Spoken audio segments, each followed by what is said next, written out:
Okay बेटा, तो 30 question हो गए। अब चलते हैं क्वेश्चन नंबर 31 पे। तो 31 क्वेश्चन नंबर जो है, again it has been taken from the guidance and counselling. यहाँ पे 31 है, name the person who is credited with guidance movement. आपको पता है इट इज फ्रैंक पार्सन, बार बार मैंने आपको बोला है। तो Frank Parson is the father of vocational guidance, right. ये मैंने बार बार आपको बोला है, ये आपको याद रखना ही रखना है। ये गसन बेटा मशिद गसन के, this is very important. Okay, तो चलते बेटा 32 पे। 32 क्वेश्चन जो है वो कहता है इन मेजर्स ऑफ सेंट्रल टेंडेंसी। याद रखना है बेटा, मेरा बेटा, सेंट्रल टेंडेंसी में 3 चीजें आपको याद रखनी है, मीन, मीडियन, मोड। मीन जो है सबसे ज्यादा इंपॉर्टेंट है एंड मोस्ट पॉपुलर, सबसे ज्यादा इंपॉर्टेंट। मीडियन जो है it is a relative position. Median 2 हिस्सों में सीरीज को डिवाइड करता है। Mode, mode is the most frequently occurring figure, most frequently occurring and most popular. बच्चों में इन दो में गड़बड़ जरूर होता है, तो गड़बड़ नहीं करना है। अगर पॉपुलर आ गए इसका मतलब है भाई बहुत ही अच्छा है, बहुत ही स्टेबल मेजर है। तो अगर वहां पे पॉपुलर आ गया तो मीन लिखना है, अगर मोस्ट फ्रीक्वेंटली आ गया तो मोड लिखना है, अगर रिलेटिव पोजीशन आ गया तो भाई मीडियन लिखना है। समझ आ रहा है? मीन जो है, मीन को मैथमेटिकल एवरेज भी कहते हैं, मीडियन को पोजिशनल एवरेज भी कहते हैं, याद रखना है। तो सेंट्रल टेंडेंसी में 3 चीजें, M M M, mean, median, mode. Again mean, median, mode. Mean is popular, median is positional and mode is most frequently occurring. Mode is location, mode location, position क्या है मीडियन, पॉपुलर मैथमेटिकल कौन सा है, mean है। तो mean is the right option 32। बेटा मैं बार बार आपको कह रहा हूं मेजर्स ऑफ सेंट्रल टेंडेंसी 3 है, इसमें मोस्ट पॉपुलर जो है, सबसे इंपॉर्टेंट, मोस्ट स्टेबल जो है वो मीन है। Okay, question number 32 bye bye, समझ आ गया ये, ठीक है। Correlation is defined as the relationship between. याद रखना है, हम रिलेशन 2 वेरिएबल्स के दरमियान निकालते हैं, ग्रुप्स के दरमियान नहीं। यहां पे ग्रुप भी दिया गया है, वेरिएबल भी दिया गया है, बोथ एंड भी। मैक्सिमम स्टूडेंट, मैं गारंटी के साथ कहता हूं बहुत सारे स्टूडेंट्स बोथ का जवाब देंगे। नहीं मेरा बेटा, इट इज द वेरिएबल। तो when you explain, when you actually are defining the relationship between the 2 variables, that is called correlation. तो correlation is defined as the relation between 2 variables. Option number B is clear, 32, 33 is B. हाँ जी, correlation is defined as the relation between 2 variables. तो option number B is right. Perfect positive correlation +1, perfect negative correlation -1, zero correlation 0। तो यहां पे question क्या है, 34 question क्या है, the value of perfect positive correlation it is +1। हाँ, अगर ये क्वेश्चन आया तो आपके एग्जाम में परफेक्ट नेगेटिव अगर आ गया तो -1 लिखना है, अगर 0 आ गया तो 0 लिखना है। प्लीज बेटा ये बहुत ही इंपॉर्टेंट है। अब क्वेश्चन नंबर 35 पे चलते हैं। The rank difference correlation is, rank order method किसने दिया, सुपीयरमैन ने। अगर हम प्रोडक्ट मूवमेंट की बात करेंगे तो कार्ल पियर्सन। रिवीजन हो रहा है भाई, रिवीजन हो रहा है, मजा आ रहा है ना, यस। तो rank difference correlation is associated with Spearman. Okay, limits of correlation क्या है, +1 to -1 या -1 to 0 to +1, +1 to -1, ये आपको याद है, इसको रिपीटेडली हमने याद किया। 37 का जो है P10, percentile 10 is the point. देखिए परसेंटाइल 10 की अगर हम बात करेंगे, इस तरह हम आपको दिखाएंगे, ये क्वेश्चन आता है परसेंटाइल P10, अगर हम लिखेंगे P10 percentile 10, below which 10% score लाए, अबव विच 90% स्कोर लाए। बेटा ध्यान रखना, P10 इसके नीचे कितना स्कोर 10%, इसके आगे कितना स्कोर 90%, तो कुल मिला के 100 बनेगा ना। परसेंटाइल सीरीज को 100 हिस्सों में डिवाइड करता है, कितने परसेंट, 100। तो अगर P10, अगर कल आपके एग्जाम में अब आएगा P70, क्या लिखोगे, बिलो विच 70%, अबव विच 30%, मामला खत्म। अगर इसी तरह आपके क्वेश्चन आता है ना बेटा 20, बिलो विच 20%, अबव विच 80%, यहां क्वेश्चन क्या बोल रहा है, P10 इज अ पॉइंट, पहला ही ऑप्शन है, below which lie 10% of the score. भाई कितना अच्छा क्वेश्चन है। अगर P20 आ गया, बिलो विच 20%, मगर वहां पे अगर ऑप्शन होगा अबव विच 80%, तो ये दिमाग में रखना है। अगर ये वाला देखो, अगर क्वेश्चन ऐसे आ गया P10 is below which 10% A part, above which 90% B part, both A and B, both A and B is the correct answer. क्योंकि A में below 10% है, above 90%, तो दोनों correct answer. लेकिन यहां पे ऐसा नहीं है. मैं क्वेश्चन आपको बता रहा हूं कि भाई कैसे आने वाला है, या ऐसे भी आ सकता है. ये बेटा ध्यान रखना है. यहां पे लिखा है below which 10% score lie, ये तो करेक्ट है. above which 10% score lie, नहीं, बिल्कुल गलत. तो पहला ही ऑप्शन ठीक है ना बेटा. तो परसेंटाइल 10 का मतलब है बिलो विच 10% स्कोर लाई. ये देख रहे हैं ना आप, 10 यहां से बिलो कितना है, 10 है ना, ऊपर कितना है, 90 है. तो ऐसे ही क्वेश्चन आ सकता है. चले 37 इज क्लियर. 37 कहां तक हम पहुंच गए, 37. अब 38 बच्चे ने मतलब कमेंट सेक्शन में बताया था, sir statistics is the science that deals with बेटा numerals. Statistics is the science that deals with the numerals. तो numerals is the right option. 38 का B option है, मैंने लिखा था उसको. The product movement method, अभी हम बात कर रहे थे कार्ल पियर्सन. अभी भी अगर आपको कल गलत हुआ ना तो इसमें मैं क्या कर सकता हूँ, इसलिए ध्यान रहे. जब हम रैंक की बात करते हैं, रैंक इट इज सुपरमैन. जब हम प्रोडक्ट मूवमेंट की बात कर रहे हैं ना तो it is Karl Pearson. Right, okay, हो गया. परसेंटाइल 100 पार्ट्स में डिवाइड करता है. डिसाइल कितने पार्ट्स में डिवाइड करता है, 10 बस. तो decile divide is the distribution into 10 parts. तो यहां पे देख सकते हैं ना 40 सॉरी कहां था, हाँ क्वेश्चन नंबर 40 पहले देखेंगे. Question number 40, what is the full form of QD. Q means quartile, D means division, quartile division, QD quartile division. अब आप मुझे बोलो एसडी का मतलब क्या है, सर स्टैंडर्ड डिविएशन. एमडी का मतलब क्या है, सर मीन डिविएशन. एडी का मतलब क्या है, एवरेज डिविएशन. अभी क्वेश्चन एडी भी आ सकता है, एसडी भी आ सकता है. क्यों, क्योंकि सर क्यूडी आया है, मुझे लगता है अब एसडी आ सकता है या एडी आ सकता है, इसलिए मैंने तीनों की डेफिनेशन आपको बताई.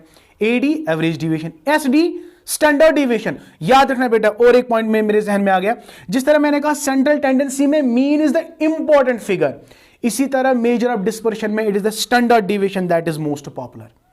In terms of dispersion or variability, it is the standard deviation that is most popular.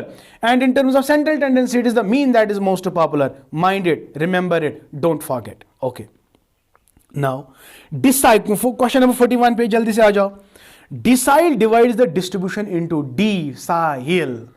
Percentile 100, decile 10, quartile 4, median 2, quartile 4, decile 10, percentile 100. Okay, एक क्वेश्चन से एक तीर से 4 शिकार, यानी परसेंटाइल भी काम आ गया, डिसाइल भी, कर्टाइल भी, मीडियन भी, ये सारे रिलेटिव पोजीशंस है, याद रखना बेटा.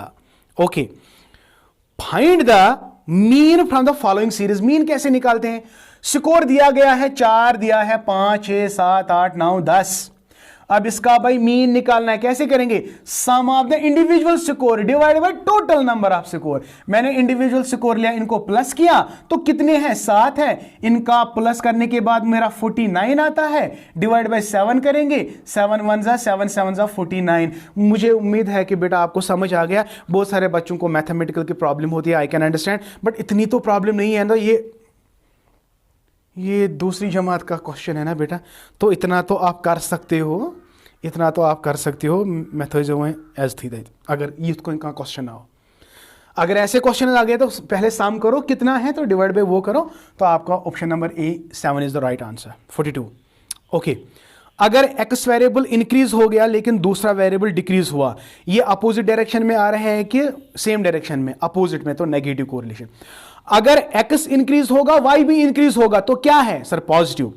अगर अब x इंक्रीज होगा लेकिन y डिक्रीज होगा तो इट इज नेगेटिव. तो क्वेश्चन क्या बोल रहा है 43, if the increase in x variable is followed by decrease in y variable, then मेरा बच्चा it is the negative correlation. That is very good answer. I hope it is clear to you. तो negative correlation यहां पे मैंने लिखा option number first. 44 में ध्यान दे. 44 is very important. 44 कहता है कि विच of the following is the formula for Superman. Superman की फॉर्मूला ये है, लेकिन वहां पे एस जैसी फॉर्मूला नहीं दी गई है. तो नन ऑफ द अबो आएगा, नन ऑफ द अबो आएगा, याद रखना।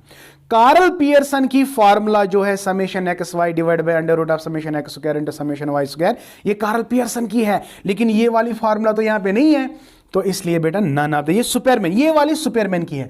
Superman is rank order method की जो फार्मूला है, it is 1 minus 6 summation of D square divide by N into N square minus 1, it is superman is formula rank order, लेकिन यहां पे none of the option आएगा क्योंकि S जैसी formula यहां पे नहीं है।